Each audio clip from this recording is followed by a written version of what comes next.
Hello everyone, সবাই কেমন আছেন? আশা রাখি ভালো আছেন। আমিও ভালো আছি। জায়গাটা খুবই পরিচিত এবং অনেকে হয়তো আসছেন, চিনতে পারতেছেন না। একটু ক্লিয়ার করে দিই। এটা হচ্ছে গাজীপুর সিটি কর্পোরেশনেরই 36 নম্বর ওয়ার্ডে পড়েছে, গাছা থানার নিলয় আবাসিক প্রকল্প যেটা আর কি। তো সকালবেলা নামাজ পড়ে নদীর ধারে নিরিবিলি বসে আছি। পাখির কোলাহল, বৃষ্টিও হচ্ছে একটু, একটা ঠান্ডা পরিবেশ, সোজা বাংলা। যতদূর চোখ যায় আপনার নিরিবিলি, ওই যে দেখছেন মানুষজন তেমন একটা নেই। ফজর নামাজ পড়ে অনেকে হাঁটাহাঁটি করতেছে, চলে যাচ্ছে। তো আমি একটু ওই গাছের নিচেই বসি, কিছু কথা বলার জন্য আসছি, এখানে বসছি। সময় নিয়ে কথা বলতে চাই। জীবনে ভালো সময়ও আসে, খারাপ সময়ও আসে। ভালো সময়ে কিছু ভালো মানুষের সাথে পরিচয় হয়, খারাপ সময়ে কিছু আবার খারাপ মানুষের সাথে পরিচয় হয়। সময় তো সময়ই, সেটা ভালোই হোক আর খারাপই হোক। আর ভালো সময়টা আসলে জীবন থেকে দ্রুত চলে যায়, খারাপ সময়টাই আসলে বারবারই ফিরে আসে এবং খুব মনে করার মতন স্মৃতি কাজ করে। এই খারাপ সময়ে আপনি সবাইরে পাশে পাবেন। আপনি লিখে রাখেন, আমার কথা যদি বিশ্বাস না হয় আপনি খাতা কলমে ডায়েরিতে হিসাব করে পই পই করে মিলে নিতে পারেন যে আপনার দুঃসময়ে সবাই পাশে থাকবে না। একমাত্র আপনার বাবা মা ভাই বোন যদি থাকে তারা থাকবে। আর যদি বিয়ে শাদী করেন, বউ থাকতেও পারে নাও থাকতে পারে, এটার কোনো গ্যারান্টি নেই। বন্ধু বান্ধব পাড়া প্রতিবেশী এরা ম্যাক্সিমামে আপনার বিপক্ষে চলে যাবে। খারাপ সময় আপনার ভালো মন্দ খবর নিবেও না। কারণ আমরাও খারাপ সময় জীবনে পার করে এসেছি, অভিজ্ঞতার আলোকে থেকেই বলছি। অভিজ্ঞতা নিয়ে তো কেউ জন্ম হয় না, অভিজ্ঞতাটা তৈরি করতে হয়। সেই অভিজ্ঞতা থেকেই বলছি, খারাপ সময়টা হাতে গোনা। এই যে আঙ্গুলটা দেখতে পাচ্ছেন, সেম এই 5টা আঙ্গুলের মধ্যেই আপনার লোকজন থাকবে, বাকিগুলো হাই হ্যালো।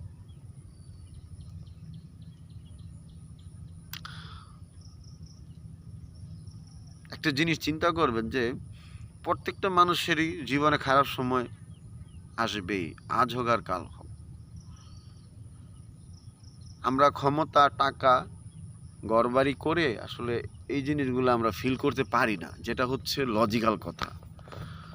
সত্য কথা বললে মায়ও বাদ দিবে না, বাপেও বাসা জায়গা দিবে না, বউ সময় দিবে না। সো তবুও বলতে হয় যে খারাপ এই টাকা পয়সা যতই আমরা কামাই না কেন, ভালো বিহেভিয়ারটা, ভালো কথাগুলা, ভালো আচরণ, ভালো কাজ আমরা আসলে সবাই করতে পারি না, হাতে গোনা কয়েকজন ছাড়া।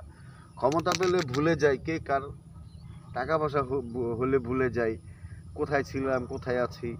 বাড়ি গাড়ি হলে ভুলে যাই যে আমিও তো একটা সময় এই মাটির ঘরে বা আদা পাকা ঘরে ঘুমিয়েছি, তাই না?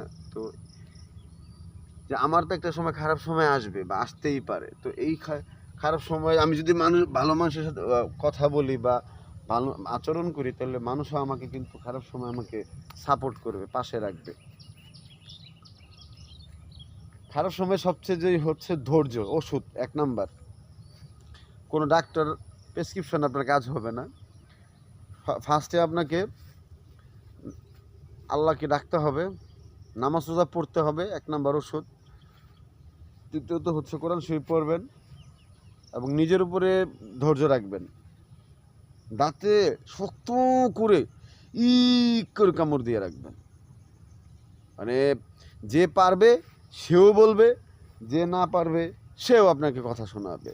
তো ওইটার জন্যই বলছি যে এই খারাপ সময়টা আপনি বেশিরভাগ নদীর পাড়ে এসে প্রচণ্ড বাতাসে দাঁড়াবেন বা কোথাও ঘুরতে যাবেন অচেনা জায়গায়। অচেনা মানুষের সাথে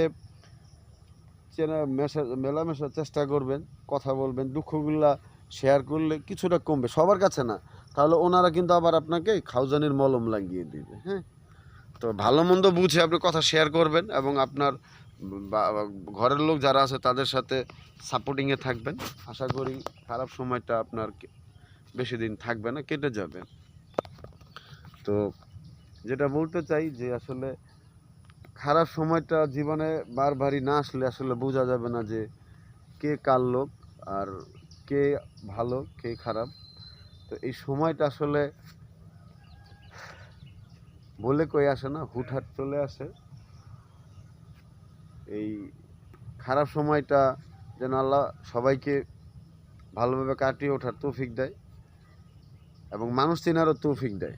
ঠিক আছে, সবাই ভালো থাকবেন, সুস্থ থাকবেন, নিরাপদে থাকবেন। আমার জন্য দোয়া রাখবেন, আমি আপনাদের জন্য দোয়া রাখবো। আবারও দেখা হবে হয়তোবা। সালামু আলাইকুম।